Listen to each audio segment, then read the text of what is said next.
नमस्कार, पॉलिटिकल पंचायत देख रहे हैं आप। आपके साथ मैं हूं हिंगलाज दान। राजस्थान में 7 सीटों पर उपचुनाव हुआ है और इसके परिणाम सरकार बनाने या गिराने के लिहाज से भले ही अहम ना हो, लेकिन राजस्थान के कई नेताओं की साख के लिए, उनके प्रतिष्ठा के लिए ये चुनाव बेहद अहम होने वाले हैं। लिहाजा 84 और सोलुम्बर का चुनाव राजकुमार रौत जो है उनकी प्रतिष्ठा के लिए अहम है। खियूसर का चुनाव ज्योति मिर्धा और हनुमान बेनीवाल दोनों की प्रतिष्ठा के लिए अहम है। तो वहीं झुंझुनू और रामगढ़ के चुनाव गोविंद सिंह डोटासरा की इस शेखावटी बेल्ट की पॉलिटिक्स के लिहाज से अहम है।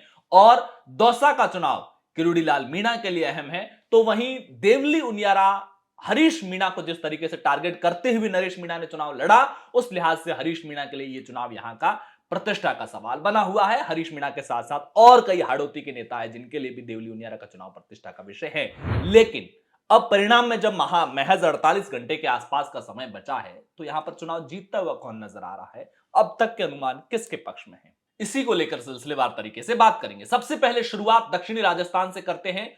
चौरासी चौरासी विधानसभा सीट, जहां पर 2023 के विधानसभा चुनाव में जो राजकुमार रौत चुनाव जीते थे भारत आदिवासी पार्टी के टिकट पर और बाद में बांसवाड़ा डूंगरपुर के सांसद बने, इसीलिए यह सीट खाली हुई है।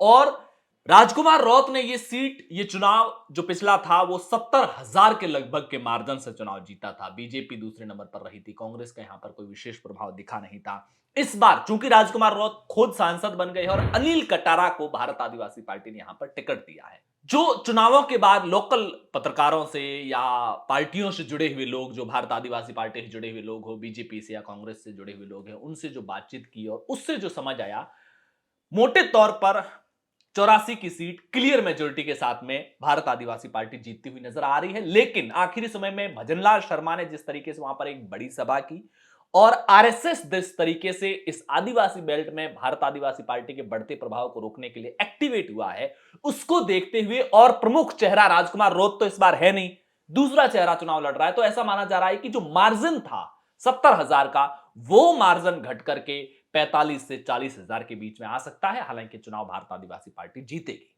एक अहम सेंटीमेंट जो मैं सोलुम्बर वाले में जिक्र करूंगा, वहां से समझिएगा कि क्लियर जीत यहां पर क्यों दिख रही है। सोलुम्बर से अमृतलाल मीणा बीजेपी के सिटिंग एमएलए थे, उनके निधन के बाद सीट खाली हुई। बीजेपी ने उनकी ही पत्नी शांता मीणा को टिकट दिया। तो वहीं कांग्रेस ने इस सीट पर रेशमा मीणा को चुनावी मैदान में उतारा और जितेश कटारा को भारत आदिवासी पार्टी ने यहां पर चुनावी मैदान में उतारा। दो ओपिनियन निकल करके सामने आ रहे हैं। पहला यह कि सिंपैथी वोट के लिहाज से बीजेपी ये सीट निकाल सकती है, लेकिन मुझे डाउट है। मुझे डाउट होने के पीछे जो मेरा आधार है, राजनीतिक समझ है, वो ये है, मेरा यह मानना है कि जब कभी भी कोई भी नेता या राजनीतिक पार्टी, जब उसका बढ़ता हुआ क्रेज हो, जब ग्राफ ऊपर की ओर जाता हुआ हो, उस दौर में अगर वो क्लोज फाइट में होता है तो फिर जीतने की संभावना उसी की होती है। लेकिन अगर उसी जगह पर कोई समानांतर स्थितियों में हो या ढलान की तरफ जाता हुआ हो, उस दौर में पासा बड़े बड़े किलों का भी पलट जाता है। अब इसको समझिए। 2023 के विधानसभा चुनाव में अमृतलाल मीणा को यहां पर वोट मिले थे 80,000 और 86 वोट। नंबर 2 पर कांग्रेस के रहे थे 65,395 वोट। और जितेश कुमार मीणा, जिनको भारत आदिवासी पार्टी ने इस बार फिर से रिपीट किया है, वो पार्टी जो पहली बार चुनाव लड़ी थी, वो प्रत्याशी जो राजनीति में पहली बार चुनाव लड़ा था, वो 2023 में 51,691 वोट लाता है। 50,000 से ज्यादा वोट पहली बार लाना बड़ी बात होती है। और ऐसे में जो क्रेज बढ़ता हुआ जिस पार्टी का होता है, उस लिहाज से मेरी संभावना है कि वो जो बढ़ते हुए क्रेज में और जीत के करीब नजर आती हुई पार्टी को ही अक्सर जनता वोट देती। पहली थ्योरी। दूसरी थ्योरी, लोकसभा चुनाव में बांसवाड़ा डूंगरपुर सीट पर भारत आदिवासी पार्टी के साथ में कांग्रेस ने गठबंधन किया था। जब आप गठबंधन करते हो तो अपने कार्यकर्ताओं को उस पार्टी के लिए सॉफ्ट करते हो, यानी कि इस इलाके में कांग्रेस के कार्यकर्ता अब भारत आदिवासी पार्टी के ज्यादा खिलाफ नहीं है। क्यों नहीं है? क्योंकि 3 महीने 4 महीने पहले ही उनके साथ ही तो चुनाव लड़ चुके हैं। ऐसे में कांग्रेस इस बार सोलुम्बर से गायब सी नजर आ रही है, वहां पर वो जीत की संभावनाओं में नजर नहीं आ रही। बीजेपी और भारत आदिवासी पार्टी के बीच में लड़ाई है। अब जो रघुवीर मीणा को वोट मिले थे 65,395 2023 में, इसमें विभाजन होगा। कांग्रेस की जो प्रत्याशी है वहां पर वो रेशमा मीणा कुछ वोट ले सकती है, लेकिन रेशमा मीणा 25-30 हजार के आसपास वोट ले सकती है। इस तरह की कंडीशंस में मैं सोलुम्बर की वोटिंग पैटर्न, इस चुनाव के वोटिंग पैटर्न के आधार पर नहीं कह रहा हूं। जब भी राजनीति में इस तरह के इक्वेशंस बनते हैं तब क्या होता है, मेरा मानना है कि 45 से 50 हजार वोट जो 2023 में कांग्रेस को मिले थे, उनमें से 65,000 मिले थे, उसमें से 40 से 45,000 वोट डाइवर्ट होंगे इस बार। उस डाइवर्ट वोट में 20 से 25% वोट ही सिर्फ बीजेपी की तरफ जाएंगे। मेजॉरिटी वोट जाएगा भारत आदिवासी पार्टी के साथ। क्यों? क्योंकि 3 महीने पहले ही कांग्रेस ने भारत आदिवासी पार्टी के साथ गठबंधन करके अपने कार्यकर्ताओं को आदिवासी पार्टी के साथ में कंफर्टेबल कर दिया था। ऐसे में मुझे लगता है इस बार सलूम्बर की सीट भारत आदिवासी पार्टी निकाल सकती है। यह एक कड़े मुकाबले की बात है। अब आते हैं खींवसर पर। खींवसर में मुकाबला त्रिकोणीय था। कांग्रेस ने रत्ना चौधरी को टिकट दिया, सवाई सिंह चौधरी को तुरंत कांग्रेस ज्वाइन करवा के टिकट दे दिया। बीजेपी ने रेवतराम डांगा को फिर से चुनावी मैदान में उतारा और आरएलपी ने इस बार दांव खेलते हुए कनिका चौधरी कनिका बेनीवाल, जो हनुमान बेनीवाल की पत्नी है, उनको चुनावी मैदान में उतारा। आरएलपी जो पिछला चुनाव जीती थी, हनुमान बेनीवाल खुद चुनाव लड़ रहे थे 79,492 वोट मिले थे और 77,433 वोट मिले थे रेवतराम डांगा को। करीब करीब 2,000 के लगभग वोटों से बेनीवाल चुनाव जीतने में कामयाब रहे थे। अब देखिए परसेप्शन कैसे बिल्डअप होते हैं। 2023 के मतदान और परिणामों से पहले राजनीति के जितने भी विश्लेषक थे, सारे के सारे खींवसर को हनुमान बेनीवाल का गढ़ और क्लियर बहुमत के साथ जीत बता रहे थे। क्यों बता रहे थे? क्योंकि पिछले कई चुनावों का पैटर्न इस तरीके की चीजें कहता है। लेकिन इस बार जब मार्जिन 2,000 का रह गया, उस पैटर्न को देखते हुए ज्यादातर विश्लेषक क्या कह रहे हैं? कड़ा मुकाबला है, रेवतराम डांगा से चुनाव निकाल सकते हैं। लेकिन मेरी समझ यह कहती है कि जिस तरीके से एक हनुमान बेनीवाल की वापस इमेज जाट लीडर के तौर पर बन रही है, बीच बीच में हनुमान बेनीवाल ने कोशिश की थी छत्तीस बिरादरी का नेता बनने की, और मुझे लगता है कि जिन नेताओं की बुनियाद एक एक इमोशन के लीडर के तौर पर पड़ी हो, जिन नेताओं की बुनियाद जातीय नेता के तौर पर हो, किरोड़ी लाल मीणा, मीणाओं के नेता कर्नल किरोड़ी सिंह बैंसला, गुर्जरों के नेता हनुमान बेनीवाल जाटों के नेता, उससे पहले भी जाट समाज के तमाम दिग्गज नेता परशुराम मदेरणा से लेकर शीशा मोला और मिर्जा जैसे तमाम नेता हुए हैं। ऐसे में जाट पोलराइज पूरी तरीके से संभावना है कि इस बार हो सकता है, जो मूल किसी पार्टी से बंधा हुआ व्यक्ति नहीं है, वो इस बार वापस बेनीवाल की तरफ शिफ्ट किया है। 23 में ऐसा नहीं था। 23 में बेनीवाल के लिए वो क्रेज नहीं था जो 2018 और 19 में जाट समाज के अंदर था।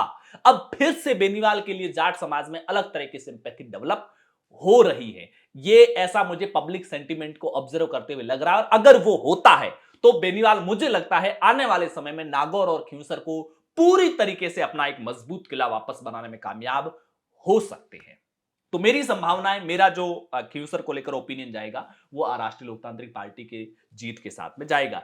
तमाम बातें आ सकती है थड़ी इलाके में वोटिंग बढ़ गई है, वहां वोटिंग बढ़ गई, लेकिन सेंटिमेंट जो होता है वो सेंटिमेंट आंकड़ों में तब्दील होता है। वो पता रिजल्ट के बाद चलता है, पहले आप उसको बहुत ज्यादा सीधी गणित की तरह, पॉलिटिक्स का केमिस्ट्री को नहीं समझ सकते हैं। दौसा चुनाव किरोड़ी लाल मीणा की प्रतिष्ठा का सवाल है। जिस तरीके का आ रहा है, किरोड़ी लाल मीणा ने अपने ऊपर चुनाव लिया, चुनाव के दिन भी वो 3 बजे के आसपास बताया जाता है, अलग अलग मीणा बहुल बूथों पर गए, मुरारी लाल मीणा घर पर बैठे रहे, और इस लिहाज से तमाम इक्वेशंस को देखते हुए लगता है कि दौसा का चुनाव जगमोहन मीणा, बीजेपी वहां पर चुनाव जीत रही है।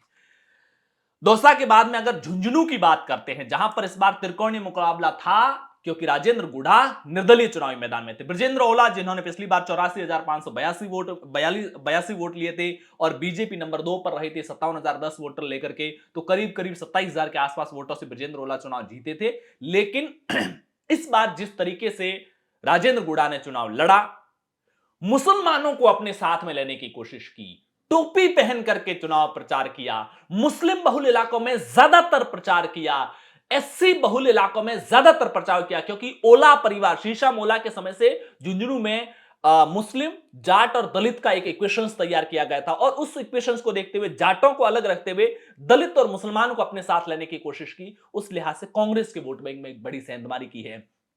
और जिस तरीके से दिया कुमारी पर वो जो बयान दिया आखिरी समय में, राजेंद्र गुढ़ा कोई अपरिपक्व आदमी नहीं है कि ऐसे बयान दे देंगे। वो बयान पूरी सोच समझ और रणनीति के साथ दिए जाते हैं, ताकि राजेंद्र गुढ़ा खुद तो नहीं जीत रहे, लेकिन कांग्रेस नहीं जीतनी चाहिए।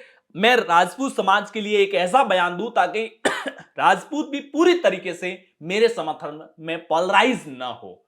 राजपूत भी जब राजेंद्र गुड़ा के पक्ष में पोलराइज नहीं होंगे तो जाएंगे बीजेपी की तरफ, यानी कि बीजेपी के कोर वोट को वापस बीजेपी की तरफ भेजा और कांग्रेस के मजबूत वोट बैंक में सेंधमारी की।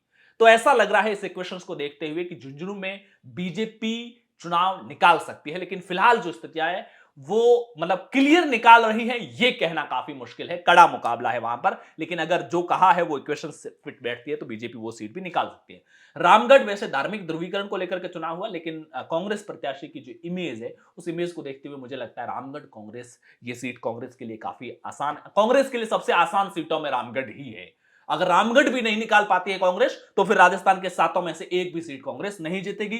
देवली उनियारा में कड़ा मुकाबला हुआ है। कांग्रेस का मीणा प्रत्याशी नरेश मीणा प्रकरण की वजह से थप्पड़ कांड 12 बजे ही हो गया था, उसके बाद में मीणाओं में पोलराइजेशन और बड़े स्तर पर अगर नरेश मीणा के समर्थन में मीणाओं ने वोट डाला है तो फिर बीजेपी के राजेंद्र गुर्जर के लिए रास्ता आसान हो गया और वो वहां से चुनाव निकाल सकते हैं। आपकी इन 7 सीटों को लेकर के क्या कुछ राय है, आपके हिसाब से कौन सी सीट पर कौन जीत रहा है, कमेंट बॉक्स में राय जरूर बताइएगा। पॉलिटिकल पंचायत पर पहली बार आए तो चैनल को सब्सक्राइब कीजिएगा, वीडियो को लाइक और शेयर जरूर कीजिएगा। शुक्रिया।